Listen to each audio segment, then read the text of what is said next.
ಶಾಸ್ತ್ರಿಗಳೇ, ಇಡೀ ವಾರ 12 ರಾಶಿಗಳ ಫಲಾಫಲ ಹೇಗಿದೆ ಅನ್ನೋದರ ಬಗ್ಗೆ ಮಾಹಿತಿ ತಿಳಿಸ್ಕೊಡಿ.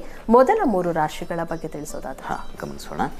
ಸೂರ್ಯನ ಸಂಕ್ರಮಣ ಅಂತ ಹೇಳಿದೆ, ಈ ಹೊತ್ತಿನಿಂದ ಗಮನಿಸ್ತಾ ಹೋಗೋಣ.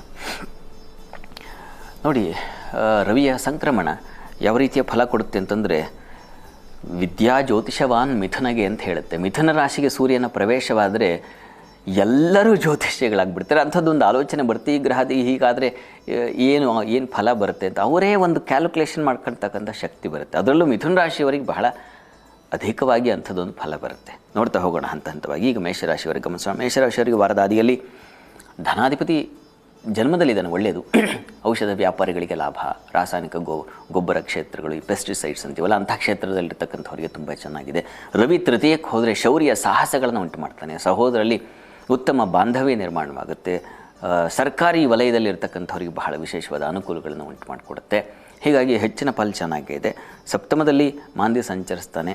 ನಾಳೆ ಸ್ವಲ್ಪ ಮಟ್ಟಿಗೆ ದಾಂಪತ್ಯದಲ್ಲಿ ಸ್ವಲ್ಪ ಹುಷಾರಾಗಿರಿ. ಅದರ ಹೊರತಾಗಿ ಇನ್ನೇನು ಅಂಥ ಆತಂಕದ ಲಕ್ಷಣ ಇಲ್ಲ. ಕೆಲಸ ಕಾರ್ಯಗಳೆಲ್ಲ ತುಂಬ ಚೆನ್ನಾಗಿದೆ. ಚಂದ್ರ ಲಾಭದಲ್ಲಿ ಸಂಚರಿಸ್ತಾನೆ, ಕರ್ಮಸ್ಥಾನದಲ್ಲಿ ಸಂಚರಿಸ್ತಾನೆ ನಾಳೆ. ಹೀಗಾಗಿ ವೃತ್ತಿಯಲ್ಲಿ ಅನುಕೂಲ ಫಲ ಕಾಣಲಿಕ್ಕೆ ಅವಕಾಶಗಳಿವೆ. ಸ್ತ್ರೀಯರಿಗೆ ಅಧಿಕಾರದ ಬಲ ಇತ್ಯಾದಿಗಳನ್ನ ಕಾಣಬಹುದು. ಇನ್ನು ವಾರದ ಅಂತ್ಯ ಭಾಗದಲ್ಲಿ ಗಮನಿಸ್ಕೊಂಡ್ರೆ ಸ್ವಲ್ಪ ಮಾನಸಿಕವಾಗಿ ಕುಗ್ತೀರ. ಸ್ತ್ರೀಯರಿಗೆ ಅಲದಾಟ ಇರುತ್ತೆ, ಖರ್ಚು, ಆಪ್ತರಿಂದ ನೋವು, ವ್ಯಥೆ ಇವುಗಳನ್ನು ಸೂಚಿಸ್ತಾ ಇದೆ. ಸ್ವಲ್ಪ ಹುಷಾರಾಗಿರಬೇಕು. ವಾರದ ಅಂತ್ಯದಲ್ಲಿಂದ ಗುರುವಾರದಿಂದ ನಿಮಗೆ ಸ್ವಲ್ಪ ಮಾನಸಿಕವಾಗಿ ವ್ಯಥೆ ಅದು ಶುರುವಾಗೋ ಸಾಧ್ಯತೆ ಇರುತ್ತದೆ. ಆದರೆ ಧೈರ್ಯ ಇದ್ದೇ ಇದೆ.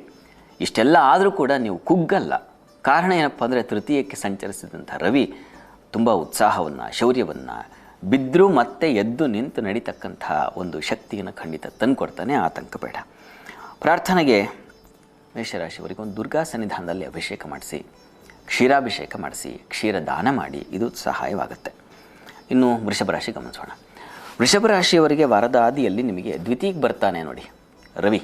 ಹೀಗಾಗಿ ಮಾತಿನ ಕೌಶಲ್ಯ, ಹಣಬಲ, ವೃತ್ತಿಯಲ್ಲಿ ಸ್ವಲ್ಪ ಮಟ್ಟಿಗೆ ಅಸಮಾಧಾನ ಇರ್ತದೆ. ಚಂದ್ರ ರಾಹು ಒಟ್ಟಾಗ್ಬಿಡ್ತಾರೆ. ಹೀಗಾಗಿ ಸ್ತ್ರೀಯರಿಂದ ಪ್ರಮಾದಗಳು ಅಥವಾ ಸ್ತ್ರೀಯರಿಗೆ ಮಾನಸಿಕ ವ್ಯಥೆ ಇದನ್ನು ಸೂಚಿಸುತ್ತೆ. ತಕರಾರುಗಳು, ಏನೋ ಒಂದು ರೀತಿಯ ಅಸಮಾಧಾನ ಇವುಗಳನ್ನು ಸೂಚಿಸುತ್ತೆ. ವೃತ್ತಿ ವಿಚಾರದ ಸ್ವಲ್ಪ ಹುಷಾರಾಗಬೇಕು. ಆದರೆ ಮಾತು ತುಂಬ ಚೆನ್ನಾಗಿರ್ತದೆ.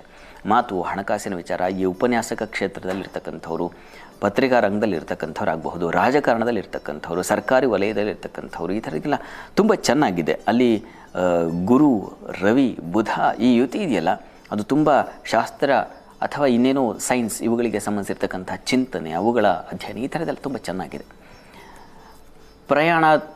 ಪ್ರಯಾಣದ ವಿಚಾರದ ಸ್ವಲ್ಪ ಹುಷಾರಾಗಿರಬೇಕು. ಅಲ್ಲಿ ಸ್ವಲ್ಪ ಬೆಂಕಿ ಅವಘಡಗಳು ಈ ಥರದೊಂದು ಲಕ್ಷಣ ಇದೆ, ಹುಷಾರು. ಇನ್ನು ವಾರದ ಅಂತ್ಯ ಭಾಗದಲ್ಲಿ ಗಮನಿಸೋಣ. ವೃಷಭ ರಾಶಿಯವರಿಗೆ ವಾರದ ಅಂತ್ಯದಲ್ಲಿ ಗುರುವಾರದಿಂದ ನಿಮಗೆ ಸ್ತ್ರೀಯರಿಗೆ ಹೆಚ್ಚಿನ ಲಾಭ ಇದೆ. ವೃತ್ತಿಯಲ್ಲಿ ಅನುಕೂಲ, ಸ್ತ್ರೀಯರಿಗೆ ಅನುಕೂಲ. ಏನು ಕೆಲಸದಲ್ಲಿ ಮೊದಲಲ್ಲಿ ತೊಡಕಿತ್ತು, ಸೋಮವಾರ ಮಂಗಳವಾರ ಸ್ವಲ್ಪ ಕಹಿ ವಾತಾವರಣ ಇತ್ತಲ್ಲ, ಅದು ನಿವಾರಣೆಯಾಗಿ ಅಲ್ಲಿ ತುಂಬ ಅನುಕೂಲ ಆಗುತ್ತೆ. ಕೊನೆಗೆ ಗುರುವಾರದಿಂದ ನಿಮಗೆ ತುಂಬ ವಿಶೇಷವಾದ ಫಲಗಳನ್ನು ಕಾಣ್ತೀರ. ಆದರೂ ಪ್ರಯಾಣ ವಿಚಾರದ ಸ್ವಲ್ಪ ಹುಷಾರಾಗಿರಬೇಕು. ಬೆಂಕಿ ವಿಚಾರದಲ್ಲೂ ಸ್ವಲ್ಪ ಹುಷಾರಾಗಿರಬೇಕು. ಈ ವಿಚಾರಗಳಲ್ಲಿ ಬಿಟ್ಟರೆ ಉಳಿದ ಹಾಗೆ ಏನು ಅಂತ ತೊಡಕಿಲ್ಲ, ಚೆನ್ನಾಗೇ ಇದೆ. ನಿಮಗೂ ಅಷ್ಟೇ ದ್ವಿತೀಯದ ರವಿಯಿಂದಾಗಿ ಬುಧಾದಿತ್ಯ ಯೋಗ ಗುರುವು ಸೇರಿದಾಗ ಅಲ್ಲಿ ಅದೇ ಶಾಸ್ತ್ರ ಚಿಂತನೆಗಳು ಇಂಥದ್ದೆಲ್ಲ ಶುರುವಾಗುತ್ತೆ. ಆಲೋಚನೆಗಳಲ್ಲಿ ಹೊಸತನ ಅನ್ನೋದು ಬರುತ್ತೆ, ಅದು ಚೆನ್ನಾಗಿದೆ. ಪ್ರಾರ್ಥನೆಗೆ ಈ ದಿವಸ ಮಹಾಲಕ್ಷ್ಮಿ ಸನ್ನಿಧಾನಕ್ಕೆ ಸ್ವಲ್ಪ ಅವರೇ ದಾನ, ಇದು ತುಂಬ ಸಹಾಯ ಮಾಡುತ್ತೆ. ಇದನ್ನು ಕೊಟ್ಟು ಬನ್ನಿ. ಇನ್ನು ಮಿಥುನ ರಾಶಿ ಗಮನಿಸೋಣ. ಮಿಥುನ ರಾಶಿಗೆ ರವಿ ಪ್ರವೇಶವಾದರೆ ಜ್ಯೋತಿಷ ವಿತ್ತವಾನ್ ಮಿಥುನಗೆ ಅಂತ. ಹೀಗಾಗಿ ಗಣಿತ ಆಸಕ್ತಿ, ಜ್ಯೋತಿಷ್ಯ ಆಸಕ್ತಿ, ಯಾವುದೋ ಒಂದು ಹೊಸ ಚಿಂತನೆಗಳು ಇವುಗಳು ಶುರುವಾಗ್ತಕ್ಕಂಥ ಒಂದು ಸಾಧ್ಯತೆ ತುಂಬ ಚೆನ್ನಾಗಿದೆ. ಧೈರ್ಯ, ಸಾಹಸ ಇವೆಲ್ಲ ತುಂಬ ಚೆನ್ನಾಗಿರ್ತದೆ.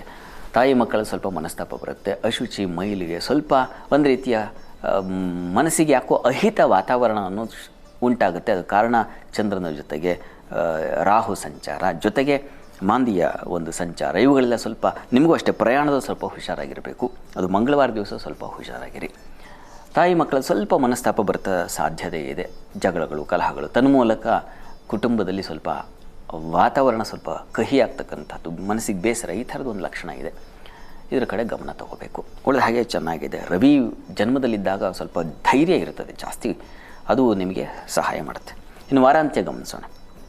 ವಾರಾಂತ್ಯದಲ್ಲಿ ಚಂದ್ರ ನಿಮಗೆ ಅಲ್ಲಿ ಲಾಭಕ್ಕೆ ಬರ್ತಾನೆ, ತುಂಬ ಒಳ್ಳೆಯದು. ಸ್ತ್ರೀಯರಿಗೆ ಧನ ಲಾಭ ಮತ್ತು ಮಾತಿನಿಂದ ಕೌಶಲ್ಯಪೂರ್ಣವಾದ ಮಾತುಗಳನ್ನಾಡಿ ಮಾತಿನಿಂದಲೇ ಲಾಭ ಬರತಕ್ಕಂಥದ್ದು. ಹಿರಿಯರಿಂದ ಸಹಕಾರ, ವೃತ್ತಿಯಲ್ಲಿ ಅನುಕೂಲ, ಜಾಣ್ಮೆ, ಕ್ಲೆವರ್ ಅಂತೀವಲ್ಲ ಆ ರೀತಿಯಲ್ಲಿ ಕೆಲಸ ಮಾಡ್ತಕ್ಕಂಥ, ಹೇಗೆ ಪಟ್ಟಂತ ಮುಗಿಸ್ಬೋದು, ಈ ಥರದ್ದೆಲ್ಲ ತುಂಬ ಚೆನ್ನಾಗಿದೆ. ಮಿಥುನ ರಾಶಿಯವರಿಗೆ ವಾರದ ಅಂತ್ಯದಲ್ಲಿ ತುಂಬ ಹೆಚ್ಚಿನ ಗುರುವಾರದಿಂದ ತುಂಬ ಚೆನ್ನಾಗಿದೆ. ಧೈರ್ಯ, ಉತ್ಸಾಹ ಇವೆಲ್ಲ ತುಂಬ ಚೆನ್ನಾಗಿದೆ. ಹೀಗಾಗಿ ಆತಂಕ ಬೇಡ, ಹೆಚ್ಚಿನ ಫಲ ಚೆನ್ನಾಗಿದೆ. ಪ್ರಾರ್ಥನೆಗೆ ನರಸಿಂಹ ಕವಚ ಹೇಳ್ಕೊಳ್ಳಿ. ಕೊನೆಗೆ ಅಲ್ಲಿ ಮಾಂದಿ ಸಂಚರಿಸುತ್ತೆ. ಹೀಗಾಗಿ ಸ್ಕಿನ್ ಅಲರ್ಜಿ, ಮುಖದಲ್ಲಿ ತೊಂದರೆಗಳು, ಏನೋ ಕಲೆ ಅಥವಾ ಇನ್ನೇನೋ ರ್ಯಾಷಸ್ ಈ ಥರದ್ದು ಸಾಧ್ಯತೆ ಇದೆ. ನರಸಿಂಹ ಕವಚ ಹೇಳ್ಕೊಂಡ್ರೆ ಸಾಕಾಗುತ್ತೆ.